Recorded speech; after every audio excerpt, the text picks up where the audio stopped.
Alright guys, listen up. Suck your mum. Sometimes we just love levels from some of our favorite games. Just some of those levels that stands out to us more than all the other levels from that specific game. And we constantly will revisit them, either because they do certain stuff in terms of mechanics, it might have a unique visual or atmospheric standpoint, or it could just be a nostalgia thing, or it could just be because it was the pizza delivery missions from Spider-Man 2, am I right? Nevertheless, when some levels stick with us and we go back to play these games, sometimes we just head straight for those levels instead of playing the whole game through, because these levels mean so much to us. So today I gathered up 10 levels from some of my favorite games. Note, this is my opinion, not yours. Feel free to let me know in the comments some of your favorite levels from some of your favorite games. And of course we need to set some boundaries and some rules for this list. First off, there can't be multiple levels put in multiple spots. Just to add some variety and just in case I love a lot of levels from one specific game, I don't want to make the list too boring. Also, no bosses, and once again, this is my opinion, not yours. I'm not making a list for you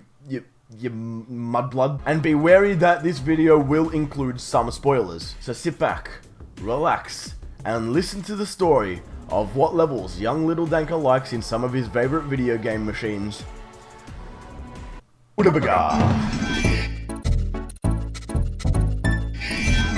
Danka, you piece of shit. Standard using the songs from the game at each list entry. Shut up. Donkey Kong Country is a hard game, and that is an understatement. Whether we're talking about the SNES or the GBA version, this game is beyond difficult, and it has so much levels that I just adore, such as Snowball Blast, Blackout Basement, and of course, who could forget Minecart Carnage. But in terms of the difficulty curve, some levels show no mercy, such as Tanked Up Trouble. Some people say Platform Perils is harder, but goddamn, the mechanics for Tanked Up Trouble is great. The level of multitasking in this level is insane. You got to worry about staying on a cramped platform going through mines while enemies try to obstruct you, while you have to worry about the fuel of your tank not running out by receiving these barrels that might just hold it up for only half a second longer. And if you miss one barrel, say good night. This level is controller throwingly, Game Boy smashingly, foreskin rippingly hard. Fuck, I'm sorry for putting that image in your head. I do not know how I did this level as a kid, because I struggle with it nowadays. And for a game made in the early to mid 90s, it reaches a level of atmosphere that no other game could achieve for the time.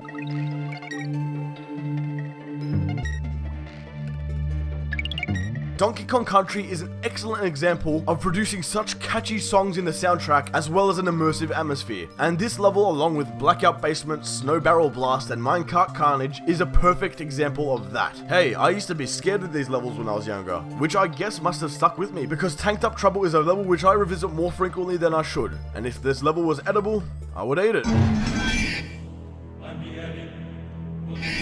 Number 9 goes to Curtains Down from Hitman Bloody Money. I love the Hitman games. The new ones didn't really fulfill that Hitman charm for me, but was good nevertheless. But if we're talking about Hitman games, Blood Money takes the cake. And a good assassin game must have a really cool setting with various ways to get to each area of the game. And the third mission, Curtains Down, has a classic assassin setting. For this level, an open opera rehearsal is happening, and your target is one of the actors and his lover, which is sitting in the booth. You could argue that it is a bit cliche to have an opera level in a Hitman game, but this level is awesome. And as with Hitman games, you could complete the level by being an absolute psychopath and murdering anyone that crosses eyes with you. Well, that mission was a complete success. Not only did I kill the targets, but every single person in the country. You could also complete the mission by bringing a suppressed sniper rifle and going into the lighting booth and shooting both targets on sight. Or one of the coolest methods of completing this mission is making it seem like the deaths were a complete accident. You have a ticket to the clothing booth in the opera. You receive a jacket with a real pistol that matches the appearance of the pistol the actors are using as a prop. And when they get ready to do another rehearsal, you switch out the prop pistol for the fully loaded pistol. So instead of firing blanks, one actor will shoot your target for real. In a shock, the target's lover will go to his body to mourn. But you came prepared for this, don't worry, because when he gets close to the stage, you detonate your bomb attached to the winch, causing some of the stage lighting to fall on him, killing him. You then walk out, and everything seems like a complete accident. And this is why this level stands out, and this is why it's my favorite level from Hitman Blood Money. Anyone else want to scan Agent 47's head over a barcode scanner? Okay, remember how I said at the beginning of the video, or it could just be because it was the pizza delivery missions from Spider-Man 2, am I right? If I flipped the pizzas, Mr. Aziz would flip out. I mean, come on. You can't blame me for putting the pizza delivery missions from Spider-Man 2 on the list. They were literally the best missions in this game, and the rest of the game pales in comparisons to the pizza missions. And I'm glad that this music and the quote from Peter Parker and Spider-Man 2 the movie became a meme.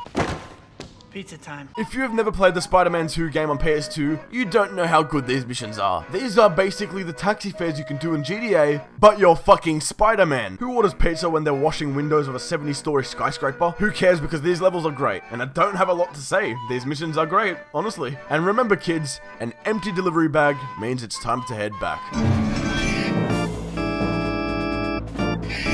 Stage 2. Castle from Super Mario Bros. Wii. This is definitely my favorite Super Mario Bros. Game. I felt like I had the best variety with the levels and the secrets. And my favorite levels are the castle levels. Now, there is one castle level per world. However, the castle level from World 2 definitely stands out the most, due to the way it utilizes multiple paths to choose from. I mean, it's nowhere near the number of branching paths that Cortex Power had in Crash 1. And then if you wanted to get all the boxes, you would have to go against the camera, which clearly has something against you because you can't fucking see anything. But here, the branching paths don't really lead to the same place. You go through the branching path and sometimes you end up at the start of the level. Okay, so you go through another one and you end up somewhere new. And then there are more branching paths and you end up in the same place again. Oh, you Italian plumber wanker! It's cool to see a 3D platformer aspect using a 2D platforming game. And this is why this level stands out to me. The boss of the stage is alright. He just looks like Funky Kong after a few too many Big Macs. By the way, fuck Funky Kong, and if you main him in Mario Kart Wii, I hate you too. Fuck, I guess I hate myself. From one platformer to another, but this time instead of the Italian plumber wanker, it's the almighty Cash Banuka, Rash Dandy Cunt, Crash Bandicoot, and specifically Crash Bandicoot 3, Warped, specifically on the n.sane trilogy, with a level that was not designed by Naughty Dog back in the day, Future Tense. This level has it all. It's long, challenging, and requires you to use all the game mechanics and power-ups perfectly. You can access this level anytime throughout the game. However, good luck completing it when you don't have all the power-ups. Getting all boxes on this level is one hell of a challenge. You got to use all the power-ups you get from beating all the bosses, Tiny Tiger, Dingodile, Dr. Entropy, and Gin and Tonic, and Cortex. And if you don't use all the power-ups, you will not be receiving all the boxes. Plain and fucking simple. If you wish to receive all the boxes, good luck trying to not die at the first half of the level, because if you do, the death route platform will disappear. This level does it all for my Crash Bandicoot needs. It's got a perfect difficulty curve, it has a nice mix between regular linear platforming, precise and tight platforming, side-scrolling, and a bonus stage which requires you to think it out and choose what box to break at the right time. And this level just stands out to me compared to everything else in Crash. Of course, the setting of the level is great as well, taking advantage of the in Crash Bandicoot. And mind what I said in my top 5 Crash 3 levels video, I take it back. From an iconic gaming mascot to another iconic gaming mascot to one of that iconic gaming mascot's dear friends, Spyro the Dragon. Not specifically the Reignited trilogy, however, I think this entry applies for both versions of Spyro the Dragon. And the entry goes to Treetops. Danka, you wanker! There are so much better levels in Spyro 3. Well, I only played through Spyro 3 fully when Reignited came out, you egghead. So we're going to stick with the Spyro I grew up with the most, Spyro 1. Treetops is a mission that I'm sure everybody loves. One of the last levels in the Beastmaker's world before Metalhead and after Misty Bog.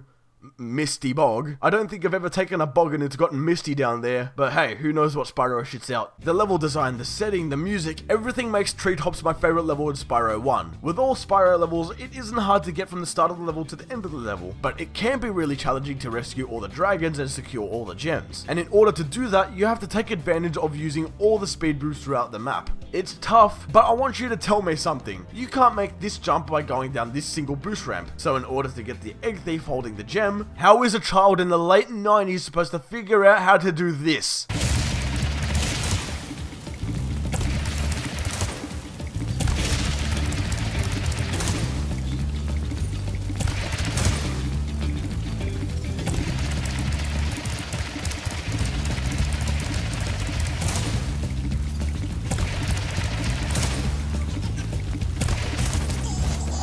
This level is amazing, but it's a rip-off of Treetop Town from Donkey Kong Country, so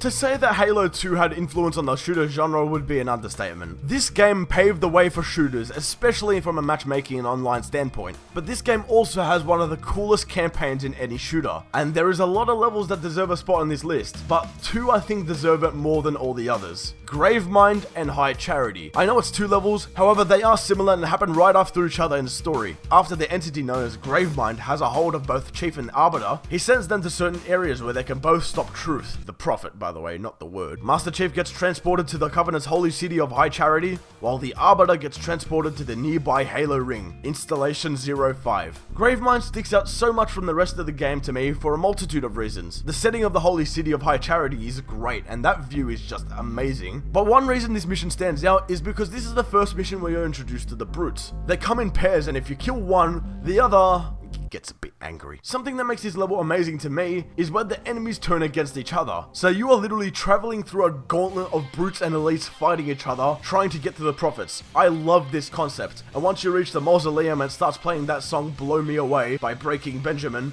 it is intense shit. This level is very difficult, long, and there is so much different parts of the level as well. The forest, the jail cells, the mausoleum, it's spectacular. And once the Prophet of Truth heads for the central ship, the pursuit begins, and the level High Charity starts. High Charity doesn't only hold the same brutes of the elite slaughterhouse, but also the Flood invades as well, making this level a dark, cramped war zone, and holds one of my favorite songs in gaming, Charity's Irony.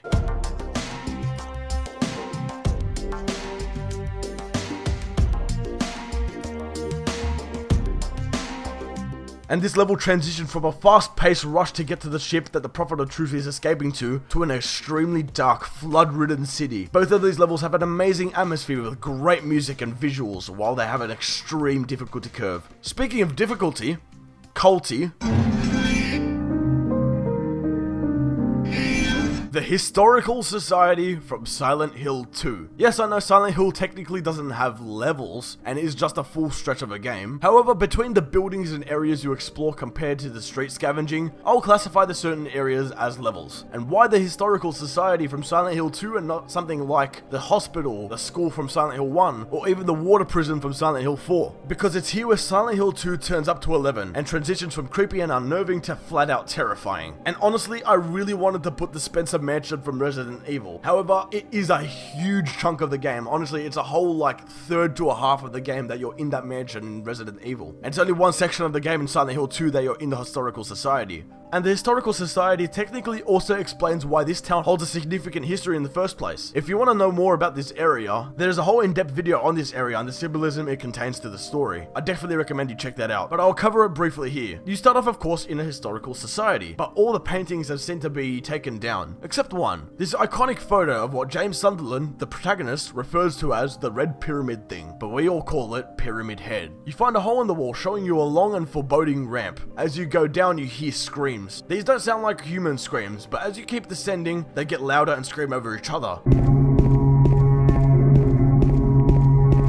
You eventually go through a door and receive items showing you prisoner files and information regarding a prison. You come across a hole giving you an option to jump down. While it is optional to jump down or not, there is only one way to progress, however. James then finds himself at the bottom of a well, and the only way to get out is to destroy a section of a wall leading to a door. Another hole in the ground leads to a prison. Holes keep appearing and you simply just keep jumping down and falling. Then you get to a morgue and then a labyrinth, which seems completely made up and with a weird geometry. Kinda like that nowhere stage from Silent Hill 1. It's down here you encounter Pyramid Head again, and also a thing simply known as the Abstract Daddy. The last hole you jump down is an open grave with James's name carved on the tombstone. And once you get outside and go to the boat launch, you realize that you've only moved a few meters from when you entered the Historical Society. So that place could have just been a figment of James's imagination, and that's why I love this level.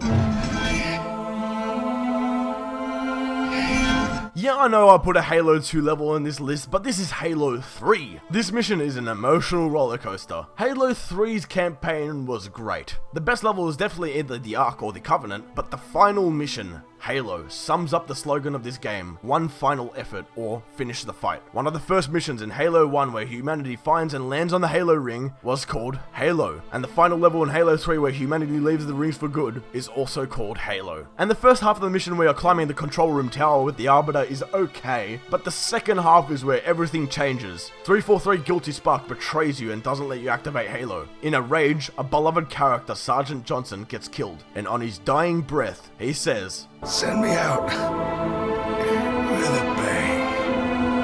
You activate Halo and get to figure on a Warthog with the Arbiter. That journey is filled with the iconic Halo theme song blasting as the premature Halo ring is getting destroyed all around you. Huge pillars falling, buildings collapsing, and literally the world exploding. This is straight up the most intense moment in gaming, period. It definitely beats the Moore's Warthog run in Halo 1. Master Chief and the Arbiter is finishing the fight for good, and as you make the final jump onto the Dawn, you escape through space and get back to Earth. If we don't make it, We'll make it. it's been an honor serving with you, John.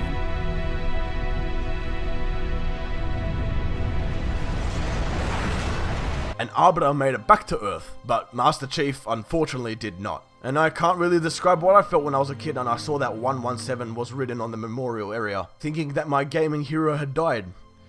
But I didn't play on Legendary, so I didn't know he survived. There were also a lot of levels from games that I did want to add, but unfortunately it would make the list too boring, as they are from the same games or similar games to what I put in the list. First off, Unbearable from Crash 2 was a great one. It's definitely my favorite level from Crash Bandicoot 2, but I didn't want to put 2 Crash Bandicoot levels on it, even though one of the entries was Crash Bandicoot 3. From Halo 2, levels like Delta Halo and Regret. Unfortunately, those levels didn't make it. I really love those levels, but Gravemind and High Charity were just so much better. Also, the level Tidal Terror from Donkey Kong Country Returns on the Wii. Scary shit, man. I love that level so much. And from Hitman Blood Money, that had that really cool level, A Murder of Crows, where you have to kill the assassins before they kill the VIP. And now for number 1. Now, it might surprise you what number 1 is, as I'm not really a big fan of this game series anymore. But this level that I'm about to mention seems to do everything right in terms of atmosphere, in terms of music, in terms of setting, in terms of gameplay.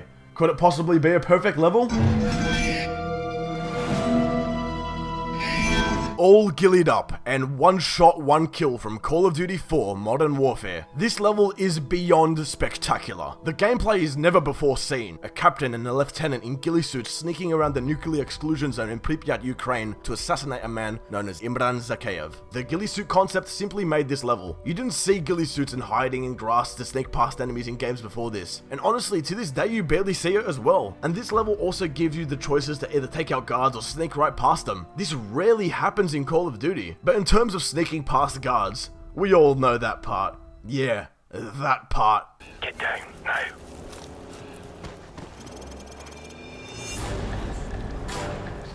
A barrage of enemy tanks and guards heading towards the oncoming direction. You have to anticipate their pass and move slowly to get past them. Definitely the scariest and most tense moment in COD. And then in the level one shot, one kill. You start off by shooting the Russian arms dealer and get swarmed by countless amounts of enemies while escorting an injured Captain Macmillan. You occasionally set him down as well so he can cover you when enemies rush you. These settings of the levels are amazing, and the atmosphere they worked around it is charming. They even used the real pictures from the post-Chernobyl nuclear disaster exclusion zone as a base for some of the buildings and areas you explore. The atmosphere is so dark and mysterious. The difficulty curve is perfect, and these levels are now famous for being some of the best levels in Call of Duty. And it is weird to see how such a good franchise fell from grace. But to go back to these levels nowadays just shows what the developers were capable of. And I'm glad that Call of Duty 4 Modern Warfare was the first COD game I played, because this game does so much. I think I just climaxed with talking about these levels too much. So what did you think? Let me know some of your favorite levels and some of your favorite games in the comments below. I'm really curious if there were some levels from games that stuck with you mentally as well, or you just really like some levels in general. And like I said, this was